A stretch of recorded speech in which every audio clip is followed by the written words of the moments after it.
baru sederhana ya, baru implementasi sederhana dari sebuah sistem digital ya. Ini menggunakan mikroprosesor atau IC di sini ya. Kemudian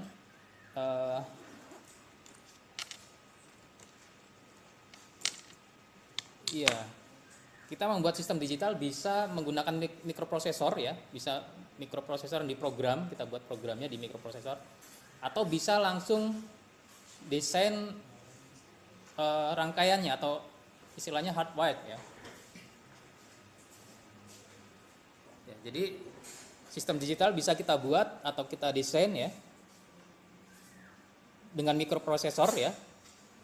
Mikroprosesor berarti kita memprogram mikroprosesornya ya, istilahnya mikroprogram ya, prosesornya kita program, atau langsung membuat implementasinya di secara hardware di hardwarenya ya, membuat rangkaian digitalnya langsung di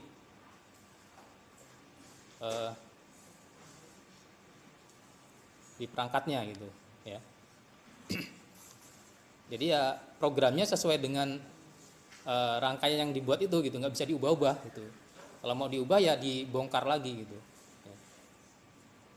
Nah ini perbandingan kalau kita membuat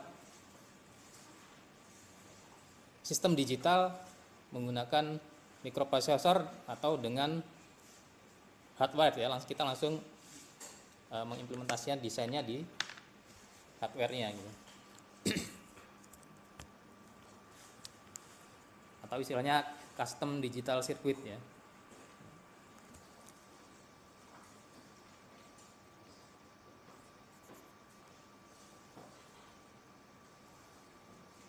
Nah ini perbandingannya ya, kalau kita membuat dengan mikroprosesor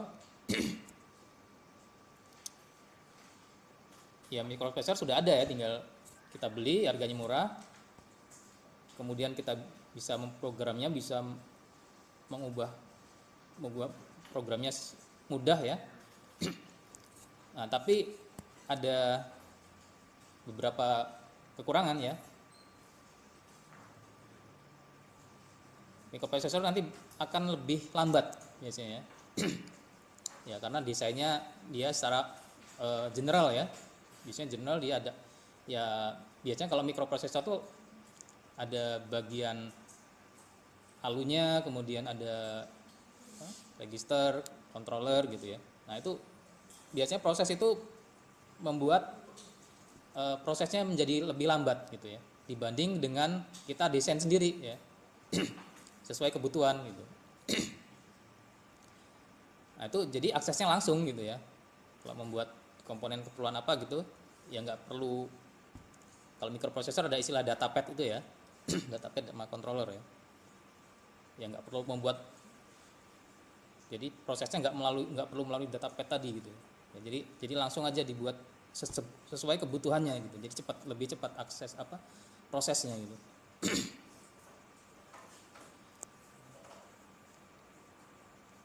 Nah, kemudian ya bisa lebih besar ya, ukurannya bisa lebih besar, kemudian ya memakan listrik yang lebih banyak gitu ya. Kemudian bisa juga lebih mahal juga ya nanti. Nah itu relatif ya.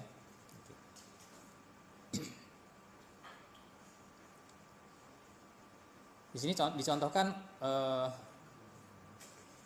sebuah sistem digital untuk sebuah kamera digital ya, sebuah kamera digital untuk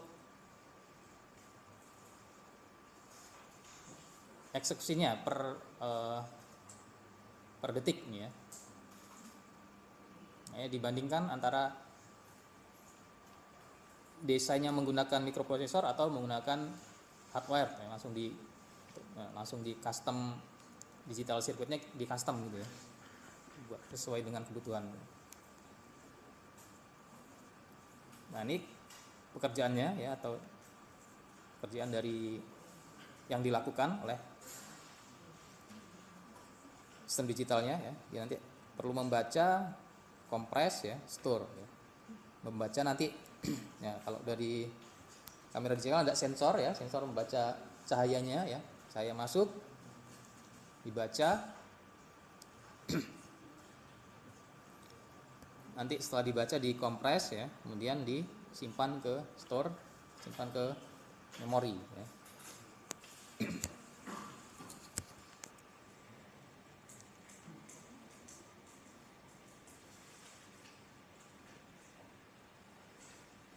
Nah, ini perbandingan waktunya ya, dalam detik ya. Kalau mikroprosesor ini prosesnya membaca dia bisa sampai 5 detik ya.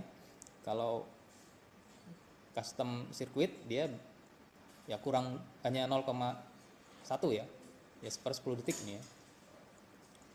Kemudian proses kompresinya ya, ini 8 detik, ini lebih cepat ya, 0, ya setengah detik nih ya, 0,5 detik. Dan menyimpannya ini 1 detik ya, ini di custom circuitnya dia 0,8.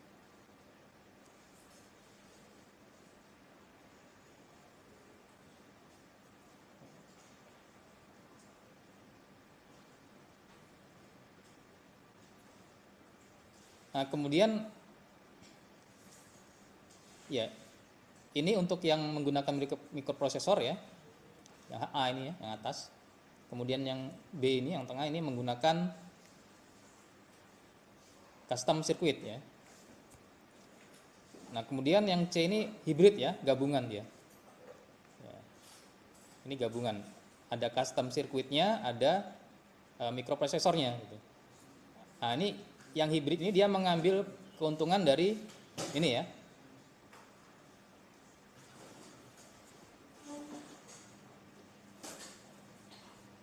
mana yang lebih ya, ini sebenarnya lebih cepat ini ya, tapi yang mikroprosesor kan untuk penyimpanan ya, untuk store dia menggunakan mikroprosesor dia ya. Read sama kompresnya menggunakan custom digital circuit. Ya, ini waktunya di total ya. Ini yang mikroprosesor di total ini.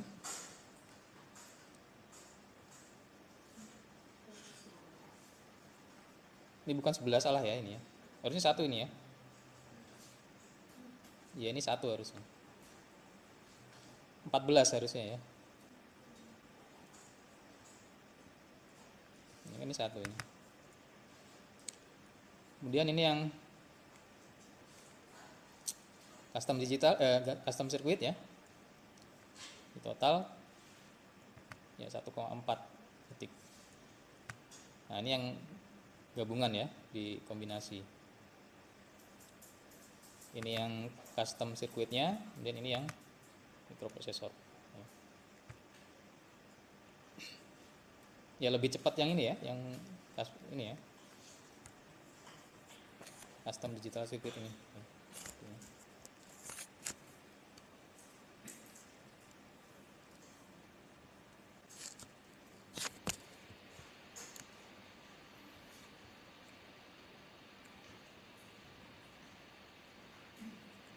Ya, mungkin ada pertanyaan, silakan.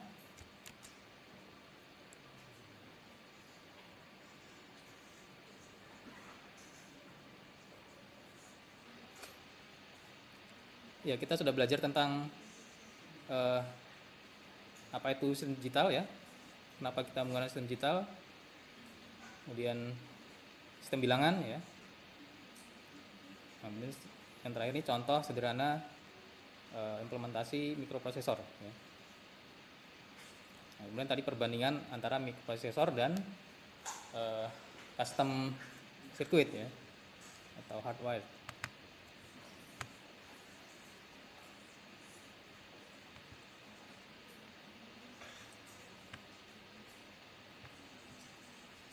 Baik, kita lanjutkan tentang rangkaian kombinasional ya,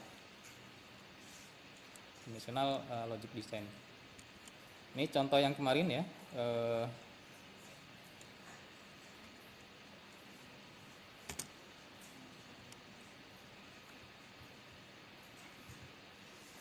implementasi sederhana sebuah rangkaian atau sistem digital ya.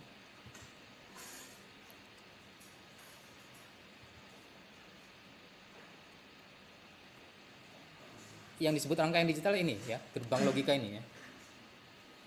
Ya gerbang logika, kalau gerbang logika sebenarnya hanya eh, supaya kita mempermudah kita membuat desainnya ya. Tapi nanti implementasi sesungguhnya nanti ini di kalau hardwired ya, ya nanti ada rangkaian transistor dan sebagainya ya dibuat dirangkai gitu sesuai dengan desain ini ya. Atau kalau di mikroprosesor ya ini sudah ada ya. Sudah ada, tinggal kita membuat programnya nanti ya. Yang seperti kemarin ya. Mikroprosesor kita bisa buat programnya ya. Perbedaan antara rangkaian kombinasional dengan rangkaian sekuensial ya. Yang atas ini rangkaian kombinasional ya. Di belakang kebaca nggak ini? Kalau rangkaian kombinasional ya, nilai outputnya ini ya, bisa diketahui kalau kita tahu nilai inputnya sekarang ya, input yang saat ini ya. Ya. Kita tahu outputnya kalau kita tahu inputnya gitu ya. Kalau atau dengan kata lain, kalau nilai inputnya seperti ini pasti outputnya seperti ini gitu ya. Ya. Ya, itu ciri rangkaian kombinasional gitu ya. Ya kalau pengen tahu bagaimana polanya, kita bisa buat tabel kebenarannya ya, tabelnya gitu ya. Pola outputnya seperti apa, pola inputnya seperti apa ya. Kalau inputnya seperti itu pasti outputnya gitu, seperti sama gitu, sesuai dengan di tabel itu gitu ya. Beda dengan rangkaian sekuensial ya. Input side ini segini gitu ya. Ya. Kita belum bisa memastikan outputnya pasti 1 atau 0 di sini ya. Ya. Nanti di saat lain inputnya sama seperti ini, nanti bisa beda lagi outputnya gitu. Ya. Nah, nanti itu di bahasan rangkaian sekuensial ya. Kita bahas tentang yang kombinasional dulu. Sebenarnya Anda sudah belajar ya kemarin di logika ya tentang rangkaian kombinasional ya. Nanti terkait aljabar boolean ya. Aljabar boolean, logika. Nah, ini implementasi dari logika sederhana. Kemarin sudah saya singgung ya tentang switch ya. Namanya rangkaian listrik kan butuh listrik ya. Kemudian untuk pada awal dulu ya, logika ini diimplementasikan menggunakan switch ya atau saklar ya.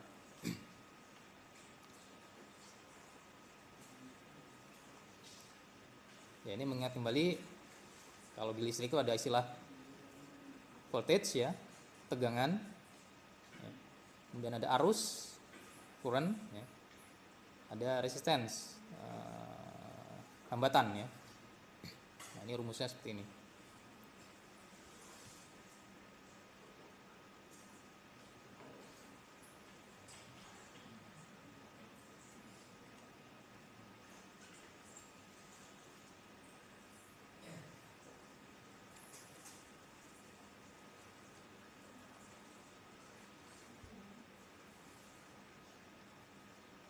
Nah, kemudian switch ini ada macam-macam juga ya bentuknya ya.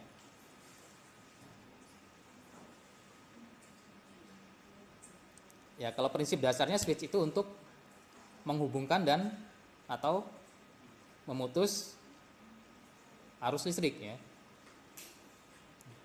Kalau dia terhubung gini ya. Ini setelah rangkaian tertutup ya, maka arusnya mengalir, maka nanti di sini yang sebelah sini jika ada lampu misalkan ya, maka akan on ya, atau ya nanti nilainya 1 gitu ya. Kalau switchnya rangkaian terbuka gini ya, dibuka gini, maka arusnya berhenti di sini ya, tidak mengalir atau off ya sini. Atau nanti nilainya 0 gitu. Ya, kalau dulu ada vacuum tube, ada relay ya. Kemudian berikutnya ada transistor ya. Dan transistor ini dibuat lebih kecil lagi ya. Menjadi sebuah IC ya. Integrated circuit, rangkaian terintegrasi. Ya, ini perbandingan ukurannya ya.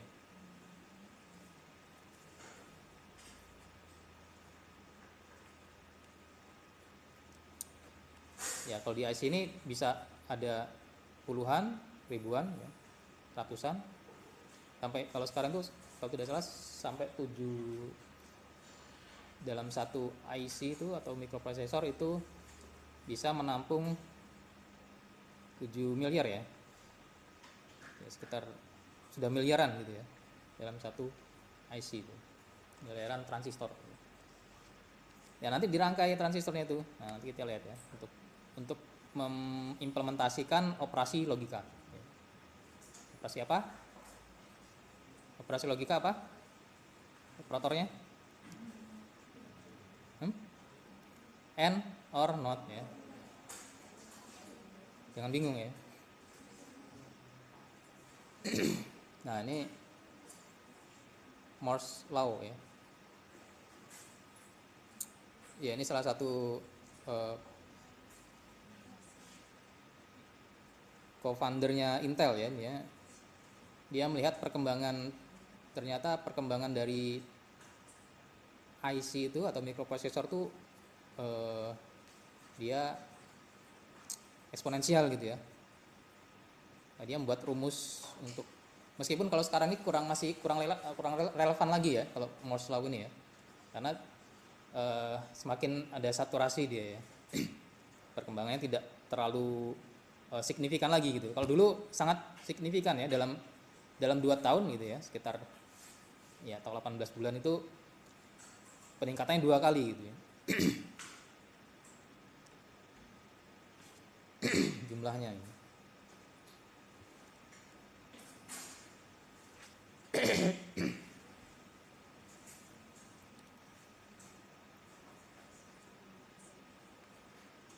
Nah, kemudian tadi transistor bisa dibuat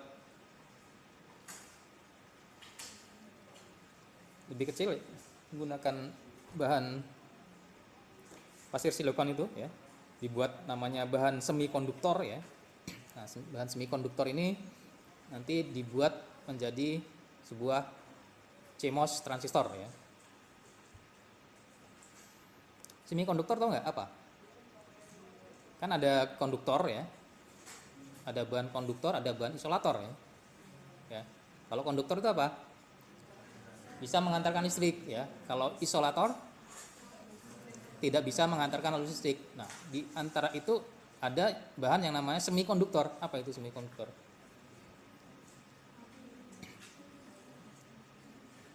Ya itu ya, dia punya dua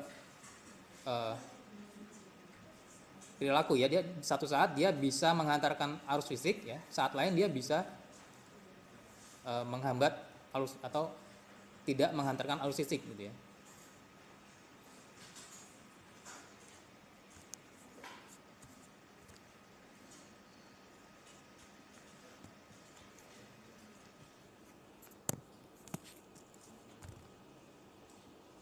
Ya, gambarnya seperti ini ya, ilustrasi CMOS transistor ya. Ya, ini ada di dalam IC ini ya. Dan ini banyak jumlahnya gitu. Ini diperbesar ya.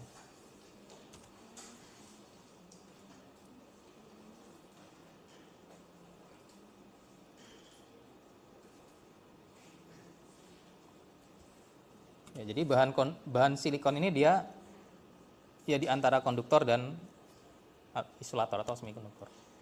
Nah, di sini ya kalau namanya transistor itu punya 3 kaki ya atau 3 pin ya.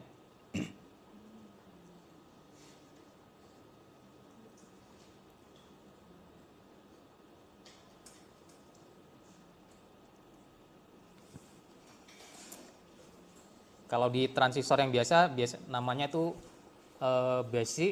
basis, kolektor sama emitter gitu ya. Kalau di CMOS transistor di sini ada source, gate sama drain ya. Ya prinsipnya sama ya. 3 kaki itu prinsipnya sama. Source ini arus listrik masuk di sini ya. Arus masuk di sini. Nah, nanti drain ini ya untuk arus keluarnya gitu. Nah, gate ini dia yang mengatur kapan arusnya mengalir, kapan arusnya terputus gitu ya. Nah, ini ditentukan dari gate-nya ini. Kapan gate-nya ini, nilai gate-nya ini akan mengalirkan arus atau dia menghentikan arus? Ada dua pola nanti dia ya. Ada NMOS dan PMOS ya. Nah, sebelumnya kita lihat dulu ya.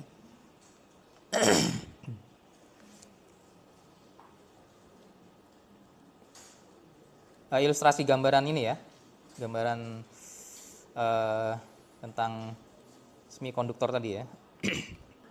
Jadi di semikonduktor itu gini prinsipnya ya. Supaya ada gambaran ya.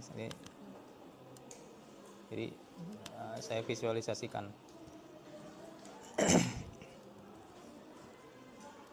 Ya, prinsip kerja CMOS transistor tadi ada source, ada gate, ada drain ya. Source ini ibaratnya ya ini ibaratnya ada sebuah aliran sungai gitu ya.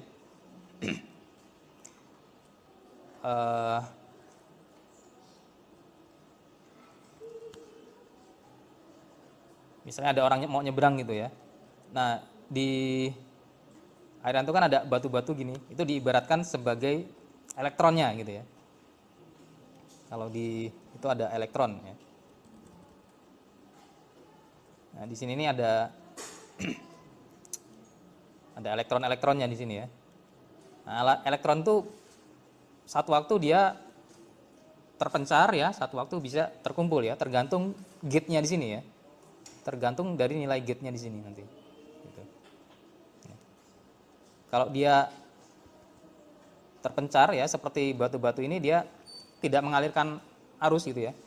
Misalnya orang-orang yang di sini tidak bisa lewat ke sini gitu ya. Tapi ketika dia elektronnya tadi berkumpul gitu ya, nah dia bisa mengalirkan arus gitu. Ya. Misalnya seperti ya, ketika gate-nya ini mengumpulkan elektron di sini, nah ini seperti jembatan gitu. Harusnya bisa lewat, bisa nyebrang gitu. Ya. Gambarannya seperti itu. Gitu.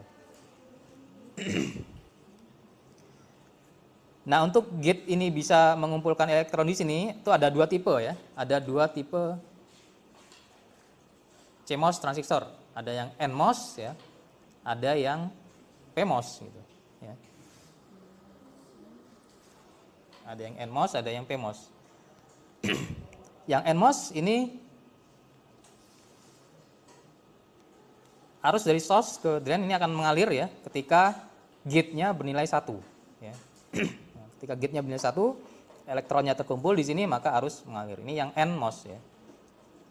Yang N ya. N bernilai 1 ya. Dia mengalir. Nah, sebaliknya kalau 0, gate-nya 0 dia tidak mengalir. Yang PMOS balikannya ya. Kalau gate-nya itu bernilai 1 dia tidak mengalir ya. Tapi kalau gate-nya 0 dia mengalir ya. Ya, itu PMOS ya. PMOS kalau yang 0 baru mengalir. Kalau yang NMOS dia 1 baru mengalir. Itu ya, 2 tipe ini.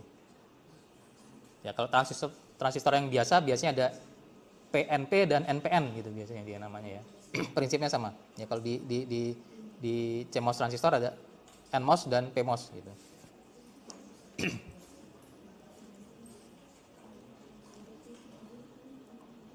Nah, itu tadi tentang CMOS transistor ya. Kemudian kenapa sih kita harus belajar rangkaian digital atau gerbang digital gitu? Sementara nanti implementasi sesungguhnya itu menggunakan rangkaian sirkuit ini gitu ya. Nih, ya. rangkaian desainnya transistor gitu.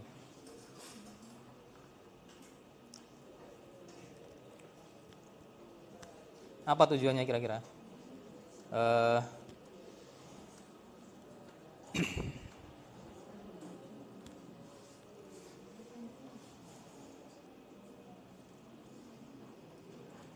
Kenapa kita harus belajar gerbang logika?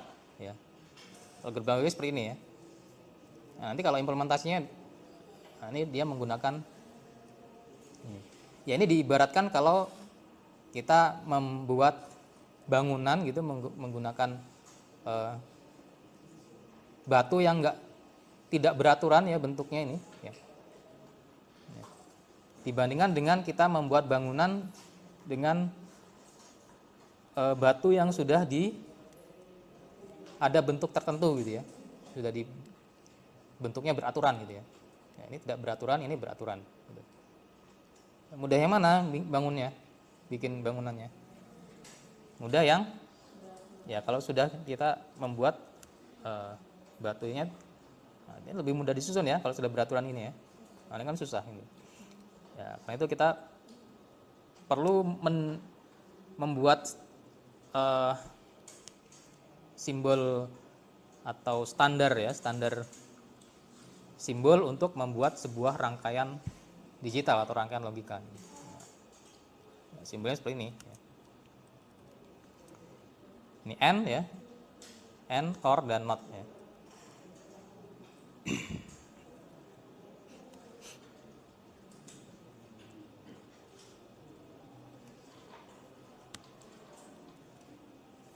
Waktunya sudah habis ya. Ada pertanyaan nggak? Nah, nanti kita lanjutkan tentang aljabar Boolean dan hubungannya dengan rangkaian digital gitu ya. Untuk materinya ada pertanyaan? Nggak ada?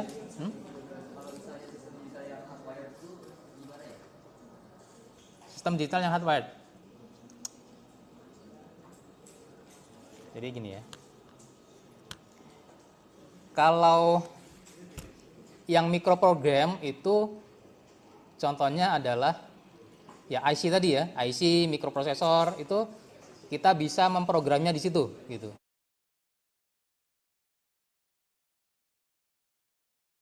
Ya, bisa kita program. Iya, kalau hardware itu kita ini ya buat tidak apa ya, kita buat desainnya tuh ya sesuai kebutuhannya aja gitu ya.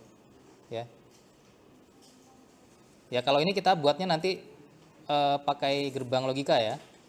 Nanti kalau implementasi sungguhnya kan nanti di hardware-nya yang menggunakan transistor itu gitu ya. Atau pakai CMOS gitu ya. Kalau yang mikroprogrammer itu ya kita buat satu desainnya ya itu aja gitu. Tapi untuk banyak keperluan ya, bisa untuk banyak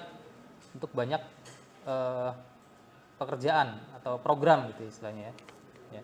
Bisa dihapus diganti programnya bisa gitu ya. Kalau yang hardware kita udah buat desain gitu, ya udah gitu aja gitu. Kalau mau ganti program, ganti desain ya dibongkar ulang lagi gitu ininya, desainnya gitu. Itu ya. Nggak bisa, ya sulit kalau mau diprogram ulang sulit ya. Bisa tapi sulit gitu. Ya tapi kelebihannya itu dia lebih cepat biasanya. Ya karena dia sesuai dengan kebutuhan gitu ya. Kalau mikroprosesor nanti mungkin supaya lebih jelas nanti mudah-mudahan nanti kalau sudah belajar lebih banyak lagi lebih paham ya. Kalau sekarang ya ini dulu lah gitu ya. Nanti mungkin kalau masih belum paham tentang hardware, kalau nanti di akhir perkuliahan kita Anda masih belum paham tentang hardware dan mikroprogram, nanti saya jelaskan lagi gitu ya. Tapi mudah-mudahan sih kalau sudah ada itu ada gambaran gitu. Mungkin cukup ya pertemuan hari ini. Terima kasih atas perhatiannya. Assalamualaikum warahmatullahi wabarakatuh.